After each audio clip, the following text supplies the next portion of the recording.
All right, welcome everybody to our Power 30 series, part of the Synergy community at eXp Realty. This morning, we have the pleasure of having our guest of Colby Pellegrino. Colby, welcome. Thank you. Colby, you are the Deputy General Manager over at the Southern Nevada Water Authority, and I'm just going to go ahead and say it right now. That makes you a big deal. Whether you feel like it or not, but in our world, as real estate agents, we have all these conversations all the time about people on water. I'm a huge fan of all the initiatives you did, going back to, I can't remember what official year you dropped the third straw, but I remember going out to the lake and thinking, wow, this thing is way away from the land and everything else. So your foresight, obviously, as an agency, was definitely planning way out in advance. Yeah, that's our job. Make sure the community has a reliable water supply. So recently I received a mailer. I want to say it was either over the weekend or Monday, and it was a nice little poster talking about some of the initiatives. And if I remember correctly, I may have the number wrong. However, there was a certain number of initiatives that we instituted here in Southern Nevada that is now being adopted on a regional and federal level in terms of guidelines. I want to start off with, can you help us understand a little bit more about the latest changes? Yeah, that's a deep one. So maybe I'll just start off with Why don't you start with the softball and then we'll go there. Yeah, and just do a tiny bit of background for those who aren't familiar with us. Southern Nevada Water Authority is the water wholesaler for the greater Las Vegas region. So we have 7 member agencies, which are all the water and wastewater entities in the valley. And we essentially serve the function of infrastructure cooperative for building large mains and laterals necessary to deliver the water and treat it, as well as all of our forward planning for future water for the valley, which includes water conservation.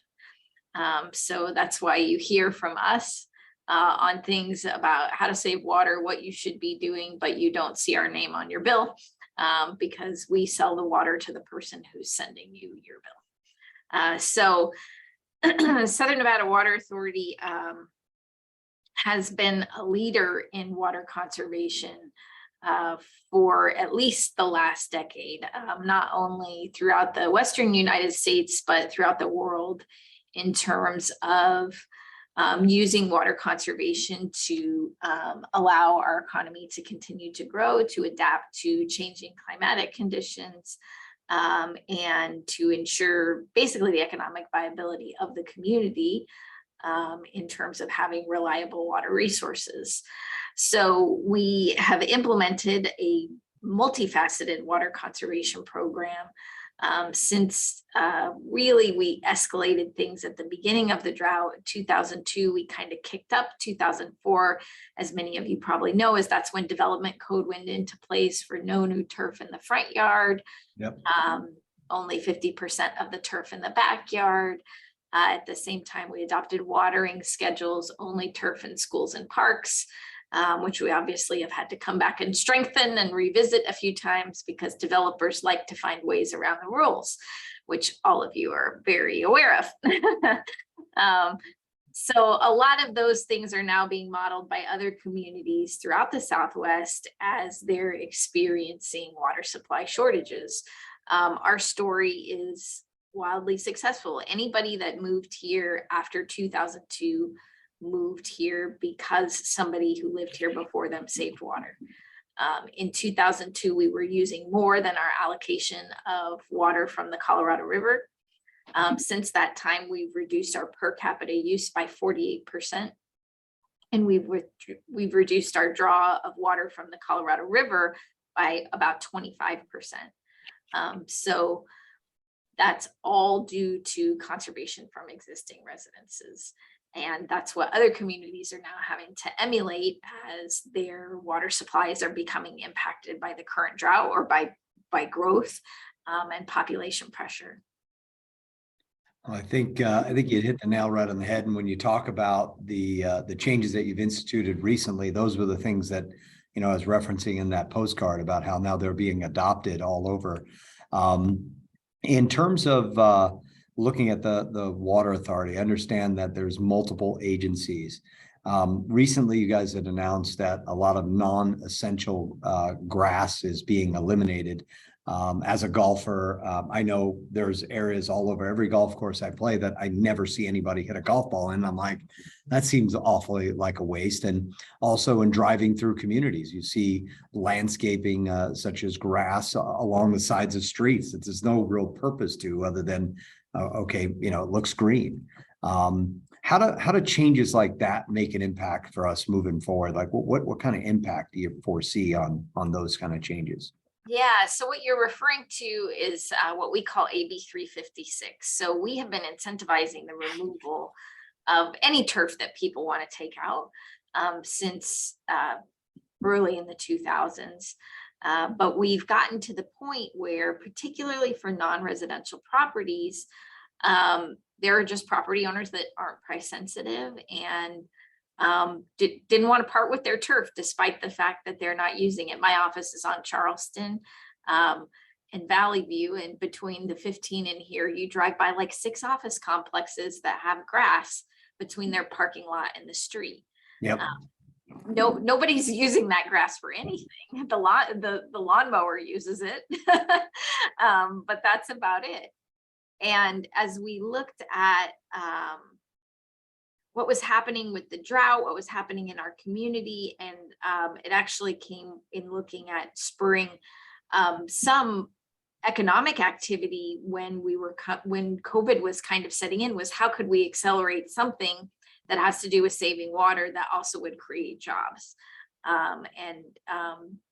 What we came up with was mandating the removal of some of that turf. And our legislature wholeheartedly agreed with us. Every single senator in the Nevada state legislature voted for that bill. That doesn't happen often. No, and a Republican senator for White Pine County is the one that read it into the record. Wow. So it just goes to show you sort of how important our water supply is. Lake Mead provides 90% of the water supply for 70% of our state's population. So critically important water resource, but we just couldn't get people to take out the grass. We provided increased incentives. We would educate people.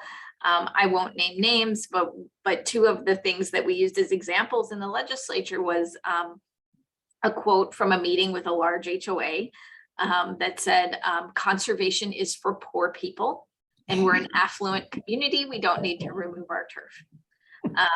The second one was maybe a little more audacious in a different way, and that was based on the age of a developer's development agreement, they're subject to different rules. So as we change landscaping code, that becomes the subject of their development agreement, not their building code. So Howard Hughes, developing Summerlin, has a very old development agreement that still allows things like turf in the front yard. And they've generally been a good steward, and they have not allowed turf in front yards. They've followed the watering schedule, all of those things. But they were still putting in non-functional turf. And in particular, if you've driven around like the vistas, they had these huge turf medians that were in place. And Howard Hughes, we sat down and talked with them in terms of their development and our water supply needs and the needs for them to be a partner. And they said, we're going to do right by this, and we're going to go back and we're going to pay our sub-associations to take out the turf we shouldn't have installed. So it was a free to the sub-association. And I got a letter from a sub-association president that said, we like to look at the green grass in our entrance. We decline your offer and Howard Hughes's offer to remove it. Oh, and so the reason you have to mandate things, right? Yes, unfortunately, this is why we can't have nice things. My version of that is, this is why we can't have voluntary things. But the reality is that non-functional turf is about 10% of our community's water supply. So when we look at the shortages that we're facing on the Colorado River right now, our highest mandated shortage is about 30,000 acre feet. That's about the amount of water we can save by removing that non-functional turf.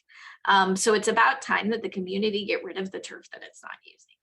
I love it. And I agree and applaud you wholeheartedly, even though you had to take the strong arm tactic as opposed to the friendly, kindler, hey, let's just do this for the greater good. All right. So I'm gonna jump into a word that gets people's attention. I want to talk to you about the dead pool concept. There's some misinterpretation. I think I have an understanding of what it is, but I would like to hear from you as to what that means and how likely we might be facing at some point down the road a dead pool environment, and then how that how that impacts Las Vegas. We know it impacts people downwater a lot worse, but I want to hear from you on that. Sure. So I'm going to use a bunch of different elevations, and I'm going to try and be as clean as I can to not confuse folks. But when we talk about Lake Mead is the largest storage reservoir on the Colorado River. It's where we draw our water directly from, but it's also where California, Arizona, and the country of Mexico get their water. What people often forget, especially people that live here, is Nevada is allocated less than 4% of the water that gets delivered from Lake Mead every single year. We're less than 2% of the allocation of the entire river. We just have the benefit of having Lake Mead in our backyard, so everyone thinks it's our problem. But you can literally wipe Las Vegas off the map and you'd still have these drought issues and these challenges with our reservoir levels continuing to go down. That's because we're using more water than Mother Nature is supplying us right now. So when Lake Mead is full, it sits at about elevation 1210. They can go up as high as 1225. When we hit a shortage, that started at elevation 1075. And today we sit at about elevation 1040. When Lake Mead drops below elevation 895, it can no longer deliver water downstream. So the way that Hoover Dam is constructed, it cannot physically pass water to the river below it if the lake were to drop below elevation 895. Now, there would still be water left in Lake Mead. There likely would still be water coming through the Grand Canyon and into Lake Mead. But that's the point where water deliveries to Arizona, California, and the country of Mexico could not occur. So there's a couple things about how that relates to Las Vegas. The first is we take shortages based upon Lake Mead's elevation. So as Lake Mead's elevation drops, the amount of our water supply is reduced. And currently those shortages are only defined for about another 15 feet. And then there's this big fat disclaimer in all of the laws and operating guidelines that says we will go back and renegotiate when we get lower. Why? Because it was politically unpalatable to agree to take sacrifices that big at the time. Particularly for Arizona that bears the brunt of the shortages on the river. So there's a lot of uncertainty in our future in terms of what exactly our water supply is should Lake Mead continue to drop. In fact, the commissioner of the Bureau of Reclamation earlier this year said the Colorado River Basin states need to come up with a way to use 2 million to 4 million acre feet of water per year. An acre foot of water is how all water law in the US is done. If you think about a football field a foot deep in water, that's about what an acre foot is. It's 325,000 gallons of water. Here, that will serve about 4.5 homes, 1 acre foot of water. And we're allocated 300,000 acre feet a year. This year, we're on track to use about 228,000 acre feet. So you're talking about needing to come up with about 8 to 18 times what Las Vegas uses every single year in reductions going forward in order to stabilize the Colorado River system amidst the types of flows that we're receiving today. So we know that there's deeper shortages in our future, and we use deeper shortages than what's defined in our resource plan to ensure we have some comfort. The other thing that matters with relation to dead pool is our physical ability to pull water out of the lake. And I think you mentioned this, Joe, in your intro, is the third intake. So as we started this century, we had 2 intakes in Lake Mead. One sat at elevation 1000 and one sat at elevation 1050. And looking at the drought projections early on, during this drought, we said if we get some really bad years, we could end up in a situation where we could drop below that lowest intake we have. And that would essentially eliminate 90% of the water supply for the community. So we brought together a citizens advisory committee, and we agreed to build the third intake and then later the third intake pump station. Together, those 2 projects allow us to draw and pump water from elevation 875. So if you remember the elevation I said just a few minutes ago for Deadpool is 895. Yeah. So our pumps and intake sit below Deadpool. So there will be wet water over our intake and able to pump into this valley, even if there's no water in the river for Phoenix, Tucson, Scottsdale, San Diego, LA, and all the other places that rely on Colorado River water downstream of us. And these are all places that have higher usage than we have, that higher percentage from the lake. Is that correct? Yeah. Yep. Again, we're only 4% of the deliveries from Lake Mead. So huge impacts elsewhere, but we are essentially the most water secure city on the Colorado River because of that, because we've got a giant reservoir that we draw from, and we've got pumps at the bottom of it. That project cost the pump station and the intake together $1.5 billion. Wow. And that was funded entirely by our ratepayers. There's no federal project, no federal money, no federal financing, no state money, no state financing. That's entirely funded by our ratepayers. And our community supported that because it's not an option to not have water when you live in Las Vegas. Yeah, they try to go one day without water in the desert. That's not too good. Exceptional, and thank you for breaking that down as clearly and cleanly as you did. Today you said we're sitting at 1,040 and 895. When we talk about these elevation levels, 1,040, 895, 875, that's above sea level. Is that correct? Okay, yep. Good.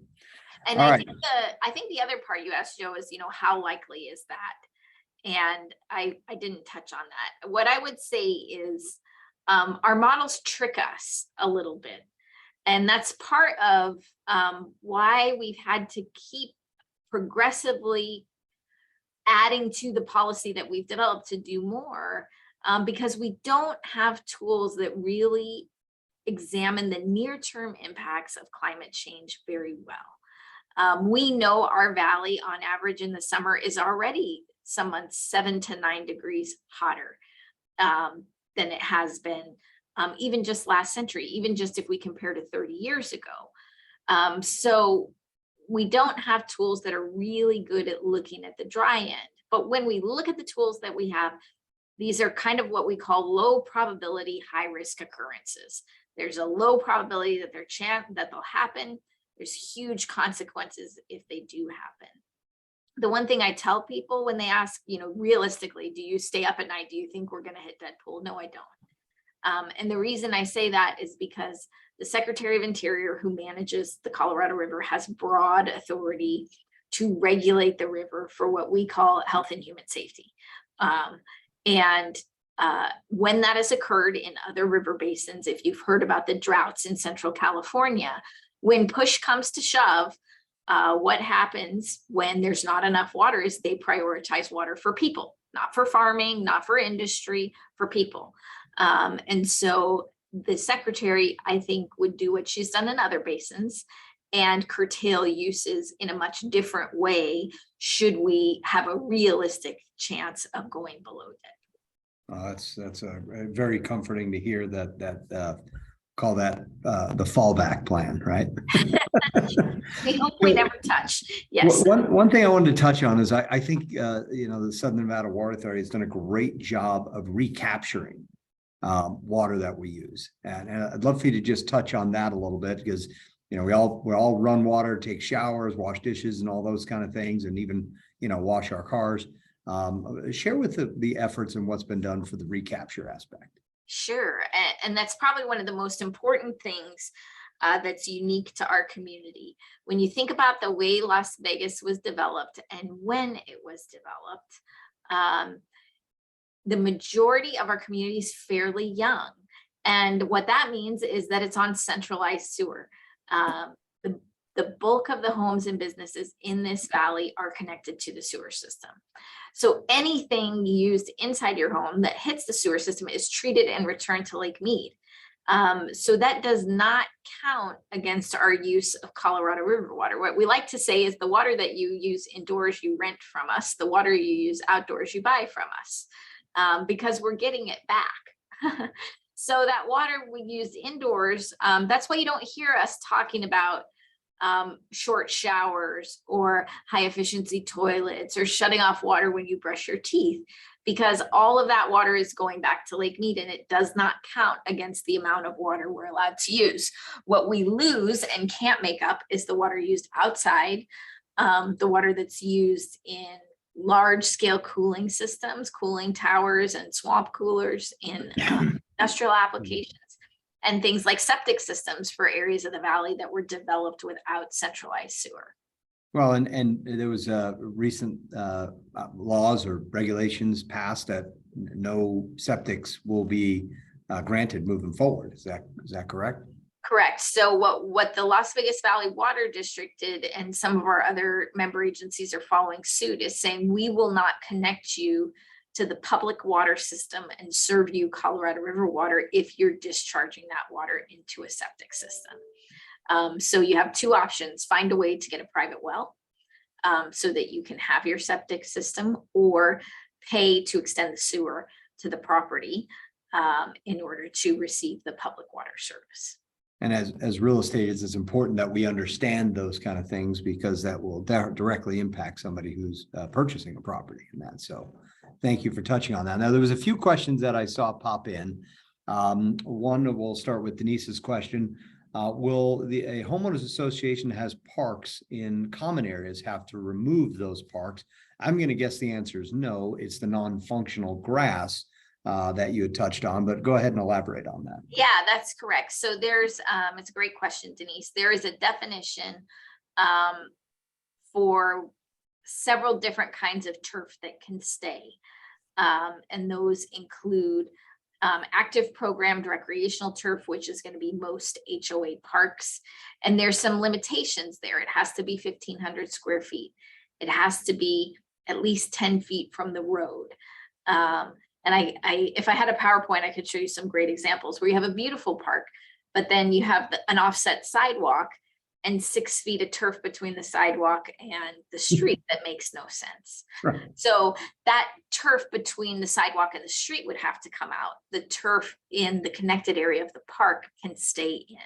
So our conservation staff will actually help the HOA map that area. Where HOAs are very impacted is streetscape turf. So I live in Green Valley Ranch, and our HOA has tons of turf along the walking path. Some areas it's large enough for somebody to play and far enough from a street. Some areas it's not. So those are areas where HOAs are going to have to remove a lot of turf, is when the HOA manages like the walking path or the community entrance where there's turf in those places. Well, there's also new requirements on the size of pools, or restrictions, I should say. I believe it's 600 square feet now, right? Is that right? Surface. Yes. So we just adopted a 600 square foot limitation on pools, and a little bit of background on that. The community started allowing 50% turf in the backyard in 2004. Since that time, as many of you are keenly aware of, our luxury home market has taken off. There really wasn't a big luxury home market in this valley until recently. And as the luxury home market has boomed, we have people getting creative about how they make their luxury home look luxury. And most of that involves water, because the limitation that we had in place was just on turf. So I could throw up 1,000 examples of new homes going in that have moats, that have huge water screens, courtyard water features, outdoor water features, indoor water features. One of the top 10 residential users in the city of Henderson is a model home. No one lives in it. And it's because of the way the home builder has chosen to use water as a landscaping feature. And because of that, we took the step to make a uniform pool size limitation for all homes. 600 square feet represents about the 75th or 80th percentile. So of all the pools built in the last 5 years, 75 to 80% of them were smaller than that. Wow. But we have pools going in as large as 5,000 square feet. Nobody is swimming in a 5,000. These aren't Olympic pools at the local park. Right. And what we know about the luxury home market is people don't occupy those homes either. So it's not just a large pool going in, it's a large pool going in that's providing no recreational value to the community. What we would love to see is a 5,000 square foot pool go in every master plan community, so people don't want to put pools in their backyard, or the pools that are there are getting the most use. We see things like water parks actually reduce the amount of backyard swimming pools. Like if you live close to Wet and Wild, you're less likely to have a pool because you have that recreation available to you. And we want people to have that recreation. We just felt like it was getting to the point where there was some waste associated with pools becoming a landscape feature. Well, by the way, thank you. You have been an absolute breath of fresh air in terms of the concerns and understanding. Somebody in the chat said, how do you communicate to somebody out of state that says, oh, I think you're going to be out of water by 2024? I think if you understood the conversation around the dead pool and explain the way the straws are set up in the depth, that's probably the easiest way. Fact over emotion. Usually will get people to calm down, is my take. I do want to just give any closing thoughts that you have, Colby, and you provide us great information. Is there anything else as we part this discussion? Yeah, I would just say, and there was a couple things, and there were some questions I didn't get to in the chat that I can see, so I apologize. We develop a 50-year water resource plan every single year that goes to our board of directors, and it's online, SNWA.com. Anybody that really wants to dig into whether we have an assured water supply, tell them to pull up that water resource plan. We're the only agency that uses realistic climate change projections. We are the only agency that takes our state endorsed population projections and projects a higher population, and we ensure that we can supply water under all of those situations. As we sit here today, we're using less water than we're allocated, even our shortage allocation. Like I said, we're using 228,000 acre feet this year out of a 300,000 acre foot allocation. No one else on the river can boast that. The luxury of living in this community is having a group of elected officials and a really educated body politic that knows what we need to do to conserve water, and the impact that that has on our economy. That's what helps me sleep at night. Is that we've been willing to do the hard things, and we know that they work. That is brilliant, and kudos. I love again 228,000 you said out of a 300,000. Correct. So that's definitely comforting, and a 50-year water resource plan. That's brilliant. Every year updating it and projection. I know I'm definitely going to download that. So thank you. Cody, just checking in with you. Is there anything else that you wanted to add or chime in as we wrap this up? No, so we're just going to do one thing that's a little different this time than we've done in previous Power 30s. I know that there are a lot of questions out there, so we're going to invite Synergy to send those questions to me.